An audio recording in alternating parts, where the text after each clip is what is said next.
इंद्राणी पे निगाह पहुंची तो इंद्राणी ने राजा नहुस को देख के जरा सा मुस्कुरा दिया। वो तो इसलिए मुस्कुराई कि जो हमें देख रहे, लेकिन राजा कुछ और ही समझ बैठो। घर पे जाते ही जाते पत्र लिख दिया है, मेरे दिल की देवी, आगे समाचार ये है कि मैं आपसे गंधर्व विवाह करना चाहता हूँ। आपने गंधर्व विवाह नहीं किया तो मैं आपके पति को जिंदा जमीन में गड़वा दूंगा।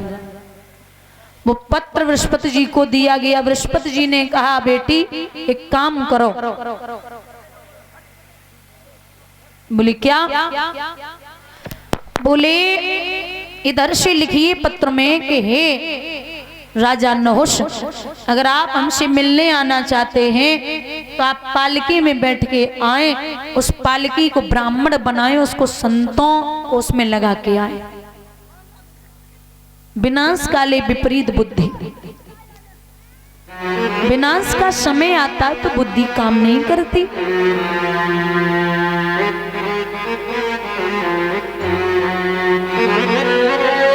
पत्र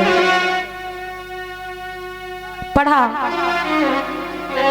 राजा नहुस ने ब्राह्मणों को देखा, पालकी बनवाई, संतों को लगा लिया।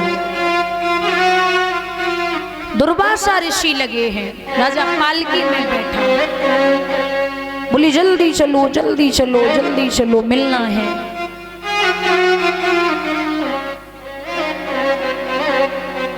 दुर्वासा ऋषि बोले ज्यादा जल्दी है, जा तू पालकी में बैठे ही बैठे सर्प हो जा। राजा सर्प बन गए। जब सर्प बने, इनके पुत्र हैं याति, उन्हें राजगद्दी दी गई, उज्जैन नगरिया के राजा बने। इधर आ जाइए, एक वृषपर्वा नाम का राजा, उनकी बिटिया को नाम है शर्मिष्ठा, उनके गुरु हैं शुक्राचार्य, उनकी बिटिया को नाम है देवयानी। देवयानी और शर्मिष्ठा में बड़ी गहरी सलाह थी। जाएं तो संग, खाएं तो संग, बैठें तो संग, बातें करें तो संग, एक पल के लिए भी अलग नहीं होते। स्नान करने के लिए चली, दोनों ने वस्त्र उतारे, पारे पे रखे, डुबकी लगाई, तब तक भोले बाबा आए गए। अब नग्न अवस्था में थी। देखो जवाब दो रही दीदी, भोले बाबा आए रे। बोले तो क्या करें? एक काम करो, डुबकी लगा जाओ, जब जी निकल जाए तो आराम से नहाएंगे। शर्मिष्ठा बोली कि पगली है, ये इतने बड़े सनकी हैं, अगर मन में आई गई तो पारे पे बैठ के डमरू बजा लेंगे, डुबकी लगाए लगाए मर जोता से निकल ले। दोनों निकली। शर्मिष्ठा देवयानी के कपड़ा अदल बदल है गए। ब्राह्मण की लड़की नहीं बोली। शर्मिष्ठा बोली कपड़े उतार। देवयानी बोली हमने तुम्हारे पहने, तुमने आए पहने, घरे चलो उतार लियो। नहीं बोली भिखमंगी पलती है, खा खा कर भिक्षा दान मेरा, ऊंची पोशाक पहनवे से अब बदल गया अरमान तेरा, बस उतार दे। आगे बढ़ के शर्मिष्ठा ने देवयानी के गाल में ताड़ से तमाचा दिया। अब वो भी ब्राह्मण की लड़की, उसने भी एक जमा दिया। शर्मिष्ठा ढकेलती चली गई देवयानी को, पीछे था कुआं, उसी कुआं में ढकेल के चली आई। रात भर कुएं में पड़े पड़े बेचैन है। शर्मिष्ठा ने किसी से नहीं कहा आके कि मैं कुएं में ढकेल के चली आई हूँ। दादा आपका बेटा जो होता ना, वो 10 दिन के लिए निकल जाए, बस एक बार फोन कर दे मैं इधर हूँ, फर्क नहीं पड़ता, कहीं भी रहे बिंदास घूमे। बिटिया 5 मिनट के लिए बिना बताए चली जाए तो बहुत फर्क पड़ता है। अब राजा वृषपर्वा को भी पता ना है। राजा याति सुबह चले शिकार खेलने के लिए। घोड़ा के पैर की आवाज देवयानी ने सुनी तो आवाज लगाई।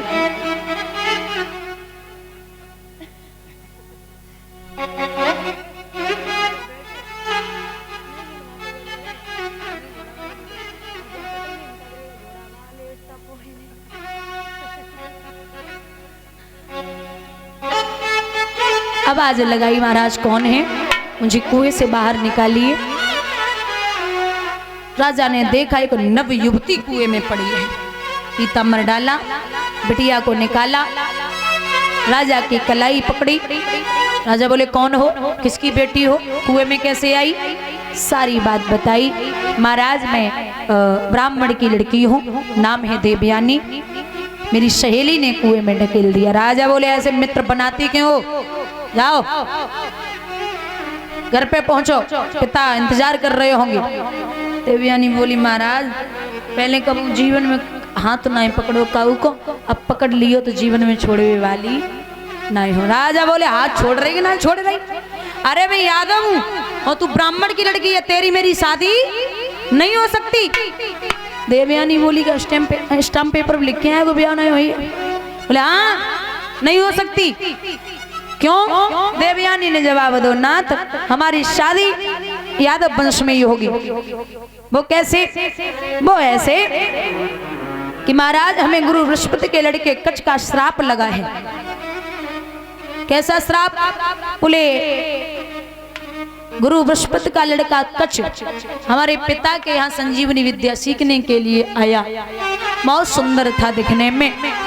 तो मैंने उससे कहा कि तू हमसे विवाह कर ले। उसने कहा कि तू मेरे गुरु की बेटी है, रिश्ते में मेरी पूजनी है, मैं विवाह नहीं कर सकता। तो उसने कहा कि अगर तू विवाह नहीं करेगा तो जितनी विद्या, देवयानी ने कहा कि जितनी विद्या मेरे पिता ने तुझे सिखाई है सब छीड़ हो जाए।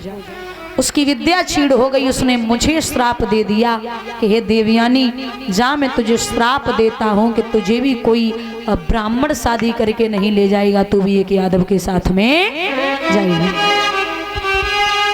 राजा ने झटका मारो, वहां से निकले, बोले हमें छोड़ कोई और देख।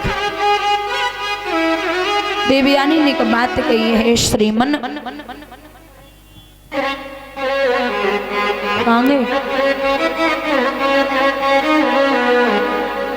बोले कि सुनिए महाराज बाएं छोड़ाए जा तो नेवल जाने के मोए, फिर देशों कढ़ जाओगे तब सबल जाने तो ये राजा सबल जाने।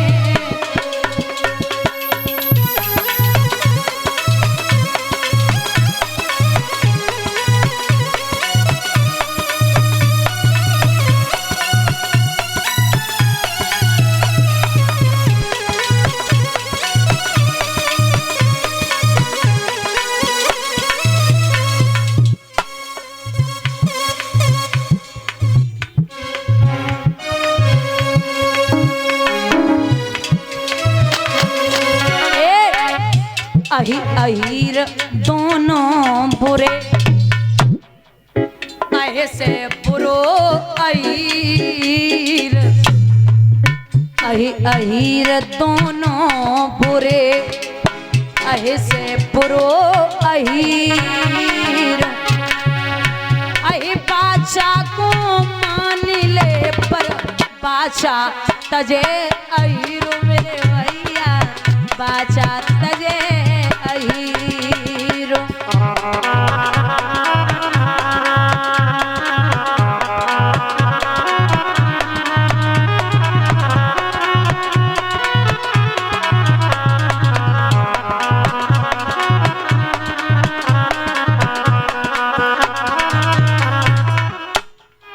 बोले अही अहीर दोनों बुरे ऐसे बुरो अहीर, और अही बाचा को मान ले पर बाचा तजे, बेकंट्रोल प्राणी है। देवयानी घर पे आई, पूरी बात बताई। शुक्राचार्य ने बिटिया को हाथ पकड़ो घर से बाहर निकले, जवाब दिया कि जिस राज्य में गुरु का अपमान होता हो उस राज्य में गुरु को नहीं ठहरना चाहिए। बृहस्पति ने रोका, बोले एक शर्त पे रुकूंगा। शर्त क्या है? शर्त ये है कि जब मेरी बेटी की शादी हो तो तेरी बेटी मेरी बेटी के साथ में दासी बन के जाए। ठीक है? राजा याति के बारे में देवयानी ने बताया। पूरी बात सुनी तो राजा याति, पत्र भेजा गया, बारात लेकर के राजा याति आए। बड़े विधि विधान के साथ में शादी संपन्न हुई। विदाई का समय आया तो विदाई के समय में आज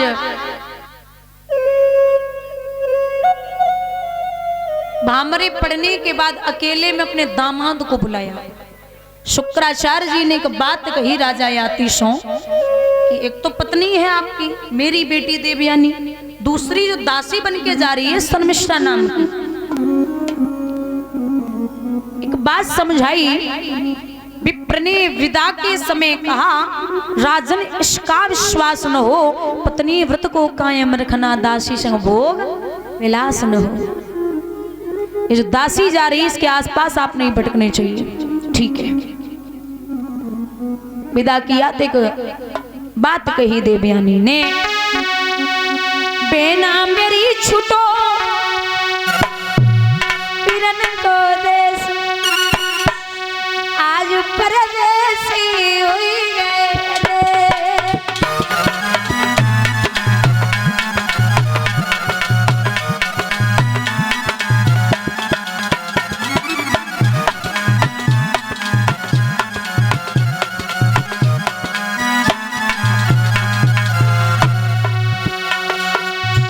बबुला के दिल में दुख बड़े,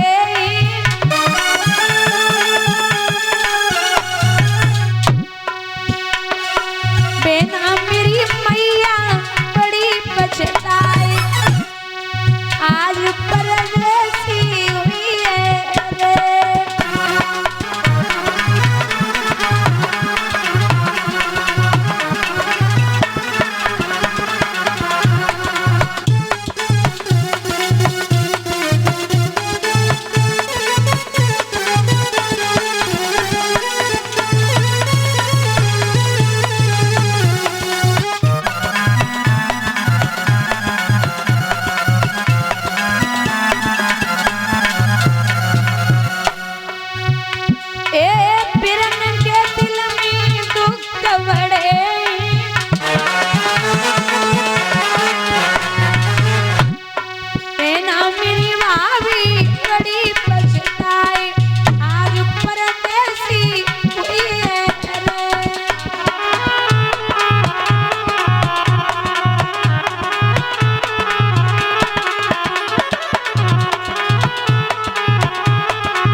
विदा किया।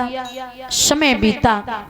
समय के अनुसार देवयानी के गर्भ से दो बालकों ने जन्म लिया, यदु और तुर्वश।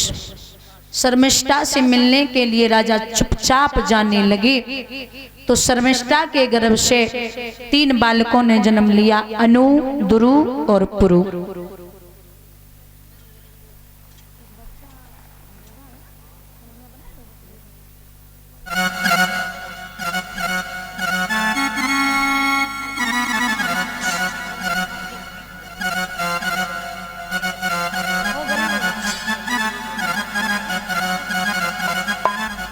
भैया यहाँ छुपके जाते थे शर्मिष्ठा से मिलने के लिए। देवयानी को पता चला तो वहां से भागी, पिता को सारी बात बताई। शुक्राचार्य जी ने उंजली में जल लिया, श्राप दे दिया, और ये राजा तुझे अपनी जबानी पर घमंड है, जा तू बूढ़ा हो जा। बूढ़े है गए, ससुराल में पहुंचे, सो पत्नी ने पति को चेहरा देखो, विचार करो कि ये तो हालत खराब हो गई। महाराज क्या हुआ? बोले आपके पिता ने श्राप दिया। हाथ जोड़ के पिता से बोली, पिताजी एक काम करो, जैसे पहले थे ना हमारे पति वैसे ही कर दे। शुक्राचार्य बोले हमारे का घर की खेती है, जब मन करो तब जवान, जब मन करो बुढ़ापो। अब इनका कोई हेतु नातेदार इन्हें जवानी दे दो, बुढ़ापा ले ले तो जवानी वापस आ सकती है। अब इतना भलो दुनिया में को होवेगो जो जवानी दे दियो बुढ़ापो ले लिए। सबने मना कर दिया। सबसे छोटा बेटा था पुरु, उसने जवाब दिया, हे पिताजी आपसे ही लड़कपन मिला, आपसे ही जवानी, तो जवानी किस काम की, आप ले जाइए। राजा ने सुख भोग विलास किया, जवानी वापस देके भगवान का भजन करने के लिए चले गए। ये वंश आगे बढ़ा। इसी वंश में एक राजा हुए हैं जिनका नाम है आहुक। आहुक के 2 पुत्र हुए जिनका नाम है उग्रसेन और वसुदेव। महाराज यहाँ विदर्भ देश के राजाओं का बीच में वर्णन है, इन्हें विदर्भ देश का राजा भी कहा जाता है। महाराज ये आहुक के उग्रसेन और देवक 2 बेटे, उग्रसेन के 9 बेटे थे और 6 बेटियां थी, और देवक के देववर्धन आदि पुत्र थे और देवकी आदि बेटियां थी। जो कंस था ये आप सब जानते हैं कि दुर्मिलिक नामक राक्षस की परछाई से ये पैदा हुआ। उसके संयोग से कंस उपद्रवी बहुत था, राक्षसी प्रवृत्ति का था। 5 वर्ष का हुआ, गांव के बच्चन को खेलने के बहाने ले जाए, कब को गला घोंट दे, कब को धरती में दबोच दे। 11 साल का हुआ, कोई महात्मा आए रे, बोले रास्ता बताओ, ले जाए कुआं में ढकेल दे, लो जिंदगी भर मथुरा में घूमो। 18 साल का हुआ, 100-200 लड़के साथ में, बड़े घर को लड़का हो तो के पीछे 2-4 छिमेशा लगे ही रहा है ना। और चमचों से हमेशा सावधान रहना। चमचा जो होता है ना, आप जिस बर्तन में डालोगे और जब बाहर निकालोगे तो उस चमचा बर्तन खाली करके ही बाहर निकलते हो। इतने उपद्रव बढ़े, लड़कियों को परेशान करने लगा। लड़कियां पिता के पास पहुंची, राजा उग्रसेन को खबर दी गई। राजा उग्रसेन ने कहा, क्यों रे इतने उपद्रव क्यों करता है? कंस बोले, ज्ञान नहीं चाहिए, ज्ञान तो मुझे बचपन से ही पसंद नहीं है। बोले ऐसे राज्य नहीं चल सकता जैसे तू उपद्रव करता है। कंस बोले, तुम्हें राज्य चलाना भी तो नहीं आता, हमसे पूछिए। जब कोई किसी की ना माने तो हाल मान जाए डंडे से, और 2 अंगुल की लकड़ी बकरा पांव जमावे। राजकुमार चतुर घोड़ी को चाल सिखावे डंडे से, और कंस राज प्रजा के होश ठिकाने लावे। मुकुट उतारा, पिता के सिर से खुद के सिर पे रख लिया, इशारा दिया है पिता के हथकड़ी बेड़ियां जंजीरें डाल दो, काल कोठरी में डाल दिया। कंस मथुरा नगरिया का राजा बन गया। बाबा चौपाई में लिखते हैं, हो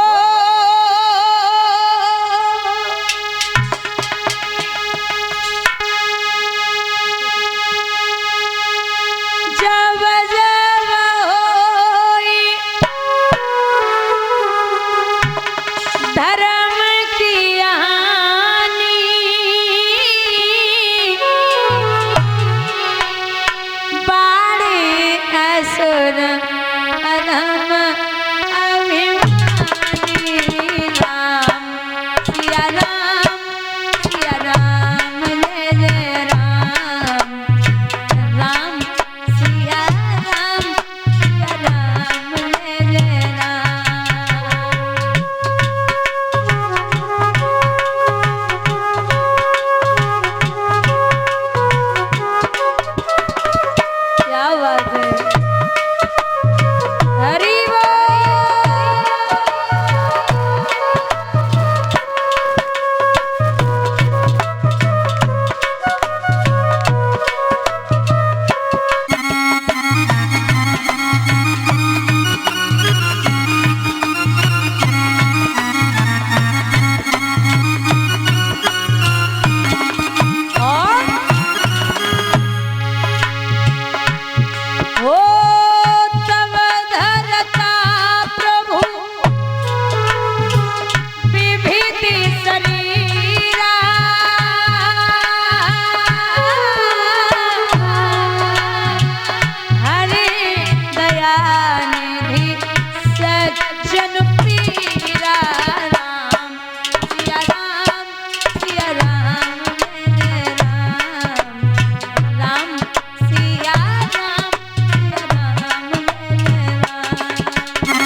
ना वापस कर दे, वापस कर दे।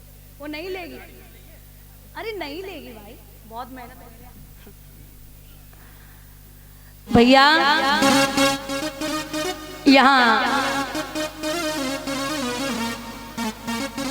भगवान तभी अवतार लेते हैं जब राक्षसों की गिनती बढ़ जाए। बाड़े असुर, असुर माने राक्षस, अधम माने नीच, अभिमानी माने अभिमान करने वाला, तभी भगवान अवतार लेते हैं। अब कंस मथुरा नगरिया का राजा बना, वेदों के सफे अग्नि में थे, शास्त्रों की खोज हो रही थी, और पृथ्वी मैया गैया बनकर ब्रह्मा के पास रो रही।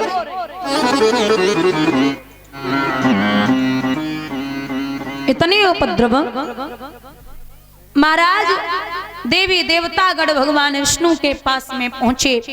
भगवान बोले रोइए मत, मैं जरूर आऊंगा, तुम ही जाओ भूमि पर, धरो यादवी रूप, हम आएंगे भूमि पर, वन के यादव भूप। यादव मतलब या से यशोदा, दा से देवकी, और वा से वसुदेव। बोलिए गोविंद भगवान की। मैं आऊंगा। भगवान ने 16 कलाओं से अवतार लेने की प्रतिज्ञा की। अच्छा, भगवान के पास तो अनंत कलाएं हैं,